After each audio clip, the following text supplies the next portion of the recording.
نزیکەی 5 مانگە موچیان پێنەدراوە و گرێبەستیشیان بۆ نوێ نەکراوەتەوە.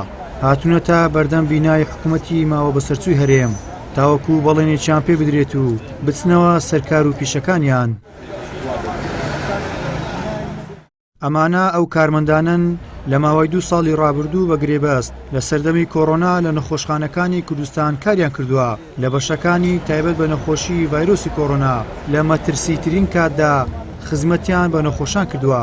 ئێمە کارمەندانی تەندروستی کە ژمارەمان 502 ستافە لە هەردوو بەشی پەرستاری گشتی و یاریدەدەری بێهۆشکار کە دەست بەکار بووینە لە سەرەتای سەرهەڵدانی پەتای کۆڕۆنا تاوەکو ئەمڕۆکا کە ماوەی 2 ساڵە بەردەوام بووینە لە نەخۆشخانەکان و شەو نخوونیمان کردووە پێشمەرگە ئاسا 24 سعات لە دەوام بووینە. کێشەی ئەمڕۆمان ئەوەیە کە گرێبەستەکەمان کاتیە و ماوەی 6 مانگە گرێبەستەکەمان وەستێنراوە.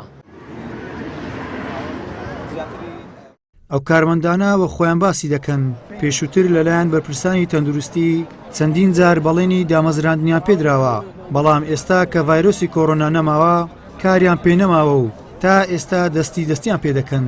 ئەو کارمەندانە داواکاریش بوون کێشەکانیان بۆ چارەسەر بکرێت بە وەیلانی کەم گرێبەستەکانیان بۆ بکرێت بە گرێبەستی هەمیشەیی.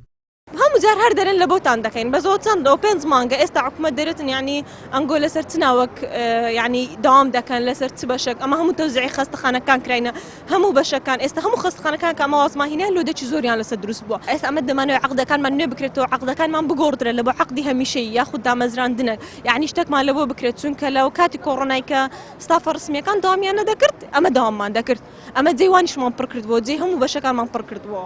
لە کۆلێژی پەرستاری و سەرکاریشمان لەگەڵدایە لە سەرەتەکانی کۆڕۆناوە ئێمە کە گرێبەستمان کرد بە ناڕاستەخۆ پێماوترا ئەمە هەمیشەیە بەڵام لەبەر بەشەکانی تر ناتوانین بڵێن هەمیشەیی چون کێشەمانەوە دروست دەکا ئێوە ئەوە بکەن ئەوە خۆی ڕسمی و هەموو کار نوێ دەبێتەوە و دایمیشە دا بەشکراوی سەدە خۆشخانەکانی تر دەوامشمان کردووە و پێشماوترەوە هەر بۆتان نوێ دەکرێتەوە بەڵام ئەوە 5 مانگە چما وەرنەگرتووە. ئەو کارمەندانە کە لە سەرتاسەری کوردستان ژمارەیان زیاتر لە 500 کەس دەبێت لە پاش کەمبوونەوەی ڕێژەی توشبانی ڤایرۆسی کۆڕۆنا لە بەشەکانی چاودێری چوڕ و بەشەکانی تری نەخۆشخانەکان هەرچیان پێسپێردراوە. پەیام بۆ بەدواداچوونی کێشەی ئەم کارمەندانە پەیوەندی کرد بە وتەبێژی وەزارەتی تەندروستی بەڵام نابرا و ئامادە نەبوو لە ئێستادا لێدوام بدات.